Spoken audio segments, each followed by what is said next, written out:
आज भी इंडिया का मोस्ट हॉन्टेड नंबर 1 माना जाता है। अभी भी यहाँ पर रात में आवाज़ें गिराती है।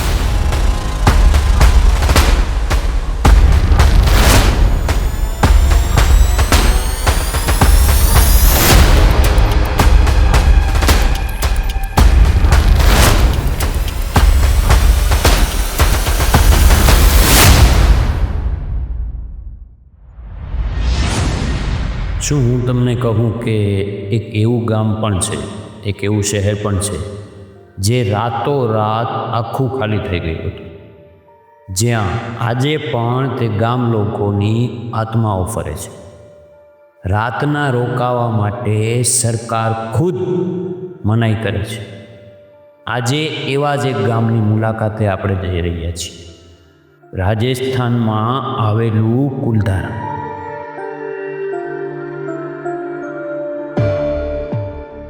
पहले आप सबको खमा गणी।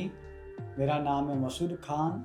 आज आप जिस जगह पधारे हैं इस जगह का नाम है कुलधारा। इस कुलधारा गांव में आज से करीबन 200 साल पहले यहाँ पर एक पालीवाल ब्राह्मण जाति के लोग रहा करते थे। ब्राह्मण यानी पंडित। वो क्या थे तो ब्राह्मण अपने नाम के आगे पालीवाल इसलिए लगाया करते थे। एक क्या है, राजस्थान में एक जिला पड़ता है पाली करके, पाली मारवाड़। तो ये क्या है, पाली क्षेत्र से आए थे इसलिए इन्हें पालीवाल ब्राह्मण के नाम से पहचाना जाता। ठीक। तो ये पाली से आए थे 1291 में, 1291 में। 1291 में पालीवाल ब्राह्मणों ने जो पूरी जैसलमेर जो ये रियासत है इसके अंदर इन्होंने 84 गांव का निर्माण किया। 84 गांव बसाए थे पालीवाल ब्राह्मणों ने। तो पुराने लोग क्या है, कोई लोग सिटी या कोई बड़ा शहर देख के नहीं बसा करते थे। जहाँ पर क्या है पानी की आवक होती थी वहां पर लोग क्या है बस जाया करते। तो ये कुलधरा था। कुलधरा के पास में पुराने समय में काक नदी बहती थी। उस काक नदी के आस पास इन्होंने 84 गाँव का निर्माण किया। और इस गाँव का भी नाम ऐसे पड़ा। जैसे 84 गाँव यानी कुल, और एक जो नदी चलती रहती है, रिवर बहती रहती है, धारा, इसलिए इस विलेज का नाम पड़ा कुलधारा। जो धीरे धीरे करते करते जो 84 गाँव में से जो सबसे बड़ा गांव बन जाता है, संपन्न गांव, एक तरह से धन संपत्ति वाला गांव, वो ये कुलधरा गांव बन जाता है। इस गांव के पास क्या है, धन संपत्ति इसलिए हुआ करती थी क्योंकि इनके पास एक बिजनेस हुआ करता था पुराने समय में, सिल्क रूट का। सिल्क रेशम, रेशम नहीं, मतलब ट्रेड रहता था एक तरह से। हाँ, सिल्क रूट, वो जो रास्ता था पूरा चाइना ईरान से, ट्रेड रहता था। उस माध्यम से इनके पास धन संपत्ति बढ़ती रही। तो जैसलमेर के राजा ने इस गांव के ऊपर टैक्स लगा दिया था। तो इन्होंने कई, अभी तो हम टैक्स बोलते हैं, पहले कर और लगान वसूली बोला जाता था। इन्होंने कई सालों तक राजा को लेन देन किया। 1825 में एक राजा आया, महारावल मूल राज सिंह करके। उसके आगे एक मंत्री रखा हुआ होता है जिसका नाम होता है सालम सिंह। क्या, जिसकी फोर्ट के नेर में हवेली बनी हुई है। वो सालम सिंह इतना पावरफुल मिनिस्टर था कि इस गांव पर अत्याचार करना, ज्यादा लगान वसूली करना, एक तरह से उसका नाम था क्या है, सालम सिंह। उसे इस गांव वाले जालम सिंह बुलाया करते थे क्योंकि वो उस प्रजा पर बहुत जुल्म और अत्याचार करता था। तो एक दिन क्या हुआ, सालम सिंह इस कुलधरा गाँव में आना हुआ। उसे इस कुलधरा गांव के जो मुखिया होते हैं रामचंद्र पालीवाल, उनकी बेटी पर बुरी नजर पड़ जाती है। वो मुखिया से कहने लगता है कि मैं आपकी बेटी से शादी करना चाहता हूँ।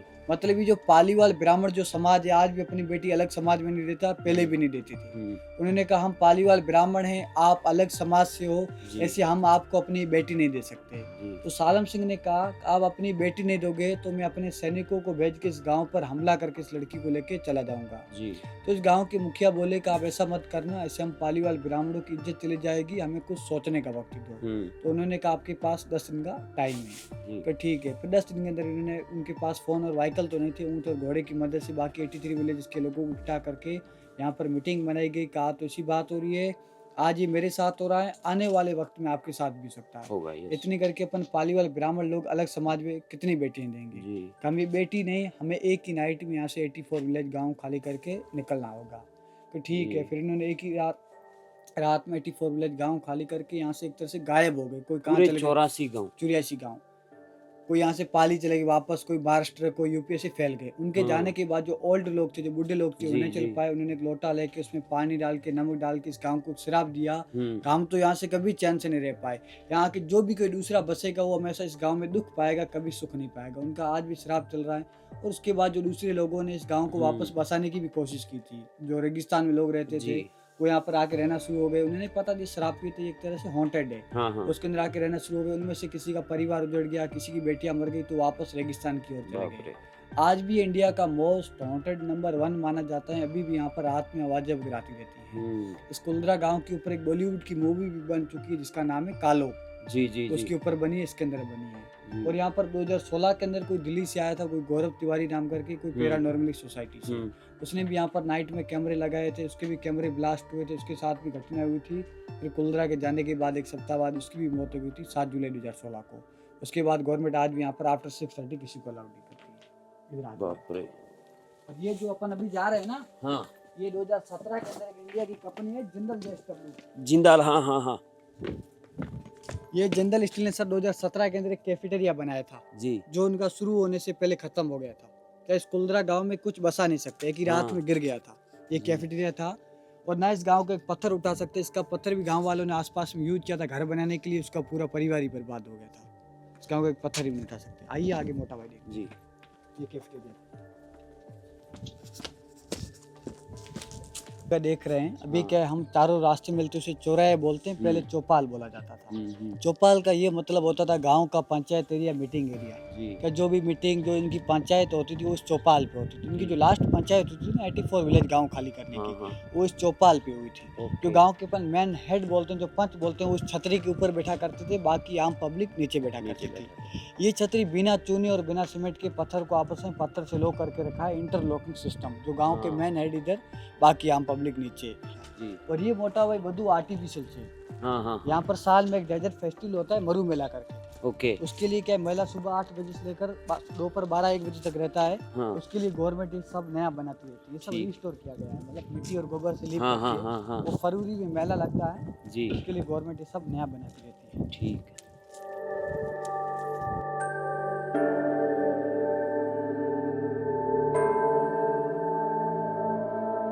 ये जो आप सामने देख रहे हैं श्री कृष्ण भगवान का मंदिर हुआ करता था जी। इसकी जो मूर्ति थी वो पाली वाले ब्राह्मण जाते समय अपने क्या है साथ लेके चले गए। कम नहीं रहे तो हमारे भगवान क्यों रहे, इसलिए साथ लेके चले गए। बस ये खाली पड़ा है कि अंदर से पूरा पुराना है, बाहर से थोड़ा बहुत रेनोवेट भी है। ये सीढ़ियाँ और ये झरोखे वगैरह भी लगा के रखे हैं। इसकी जो नक्काशी है भी उस समय की पुरानी उनके हाथों से बनी हुई है। और ये टेम्पल क्या है इंटरलॉकिंग सिस्टम से बना हुआ है कि बिना चूने और बिना सीमेंट के पत्थर को आपस में पत्थर से लॉक करके रखा है। इंटरलॉकिंग सिस्टम उस समय का पुराना टेम्पल है। इसका जो ये पत्थर है येलो सैंडस्टोन, इसका पत्थर और जैसलमेर जो गोल्डन फोर्ट सोनार किला है वो सेम स्टोन है, उसी समय का ही देख रहे हैं। ये उस समय की 200 साल पुरानी मुखिया की ओल्ड BMW है। अभी क्या है, हम कार की पार्किंग बनाते हैं ना, तो 200 साल पहले ये भी अपनी BMW के लिए से गैरेज और पार्किंग बनाया करते थे। उस समय जिसके पास भी होती थी वो गाँव का अमीर आदमी माना जाता था। पहले से एक गांव से दूसरे गांव में जाने में इसका यूज होता था और पानी स्टोर और सप्लाई करने के लिए इसे यूज होता था। पहले गांव में एक मात्र ये साधन होता था। इसकी जो मोटा हुई लकड़ी है ना, एक आपकी भाषा में खेजड़ो बोलते हैं, खेजड़ो। और इसकी लकड़ी बहुत मजबूत रहती है। इस लकड़ी को दिमक और कुछ भी नहीं लगती। इसका जो रूफ है ना वो भी इसी लकड़ी से बना हुआ है, बहुत मजबूत रहती है ये लकड़ी।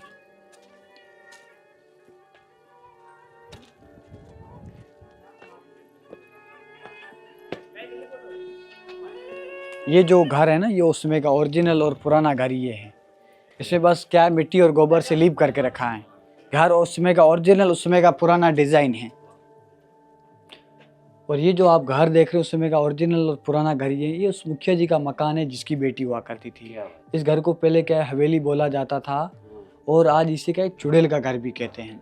चुड़ैल का घर इसलिए कहते हैं, जो मैंने आपको बताया था, जो दूसरे लोग रेगिस्तान में लोग रहने आए थे, उनमें से किसी का परिवार उजड़ गया, किसी के साथ क्या हुआ तो वो वापस रेगिस्तान की ओर चले गए। तो वो जो घटना है जो घटित हुई थी इस घर के अंदर हुई थी। और एक अंडरग्राउंड बना हुआ, उसके अंदर जो कैमरे लगाए थे जो ब्लास्ट हुए थे। गौरव तिवारी के बाद यहाँ पर आतंक वाले, डिस्कवरी वाले, यूनिज वाले भी आए थे, उनके कैमरे बंद हो गए थे, बाहर जनरेटर ब्लास्ट हो गए थे, वापस ही रात में चले गए। इसके अंदर क्या है, गौरव तिवारी के अलावा रात में कोई नहीं आया है। और ये मुखिया जी का बैठक रूम हुआ करता था, जैसे कि गर्मी में यहाँ बैठा करते थे, क्योंकि गर्मी में ठंडा रहता है गर्मी में, और सर्दी में वहाँ सामने, क्योंकि उधर धूप निकल जाती है। और पहले का लेडीज में पर्दा रहता था, घूंघट में रहा करती थी, औरतें बाहर नहीं आती थी, तो गेस्ट को यहाँ से पानी वगैरह यहाँ से पकड़ा लिया करती थी। पुराने समय में लेडीज अंदर, जेंट्स बाहर, एक तरह का सर्विस सेंटर आउटसाइड किचन रहता था, तो पानी वगैरह यहाँ से पकड़ा लिया करती थी।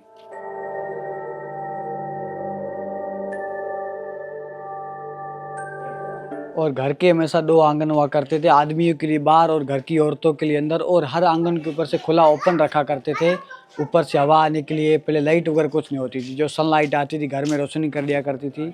और ये रेन वाटर हार्वेस्टिंग के लिए रहता था, बारिश का पानी इकट्ठा करने के लिए। यहाँ पर नीचे छोटे छोटे वेल बने होते थे, इसके अंदर पानी स्टोर कर दिया करते थे, फिर उसको धीरे धीरे यूज किया करते थे। और ये इनका पानी का परिंदा रहता था, पानी का मटका रखने के लिए। इस साइड इनका किचन रहता था, ये किचन था।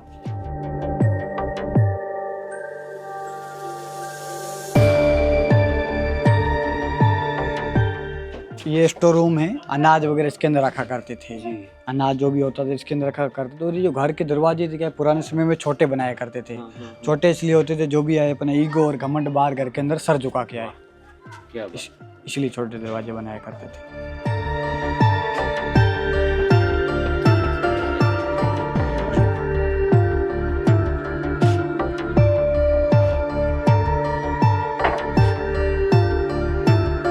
ये जो आप देख रहे हैं अंडरग्राउंड लॉकर हैं। पहले क्या लोगों के पास कोई तिजोरियां और लॉकर नहीं हुआ करते थे, एक तरह का अंडरग्राउंड लॉकर बनाया करते थे। तो क्या पुराने समय में सोना चांदी इसके अंदर रखा करते थे। अंदर ये क्या रूम जैसा बना हुआ है, बेसमेंट टाइप देखा ना, तो सोना चांदी इसके अंदर रखा करते थे। और इसके अंदर गौरव तिवारी ने कैमरे लगाए थे जो ब्लास्ट हुए थे। इसके अंदर गौरव तिवारी के अलावा आज तक कोई नहीं गया है। ये पूरा रूम जैसा बना हुआ है, बेसमेंट टाइप देखा ना।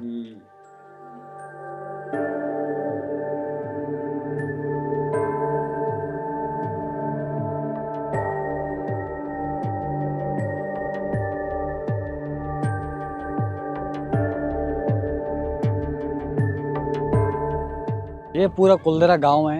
ये गांव क्या है 3 किलोमीटर के एरिया में है और इसके अंदर 525 घर की आबादी हुआ करती थी।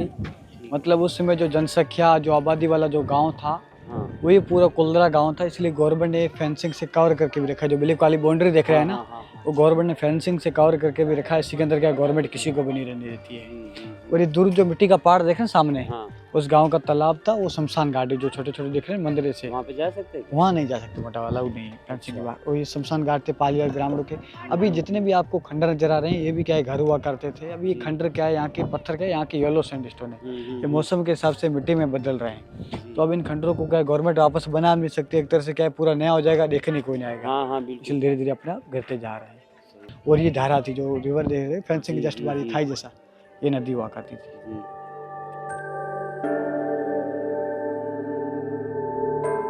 एक राक्षसी माणसना चंगुलमांथी पोतानी दीकरीओनी लाज बचाववा माटे, पोताना घरनी इज्जत साचववा माटे आखू गाम आखू शहर रातो रात पलायन करी गयुं। कहेवाय छे ने कि इज्जतथी मोटुं आबरूथी मोटुं आ दुनियामां कंई ज होतुं नथी। ए ब्राह्मणोने ए भूदेवोने हूँ सलाम करूँ छूं।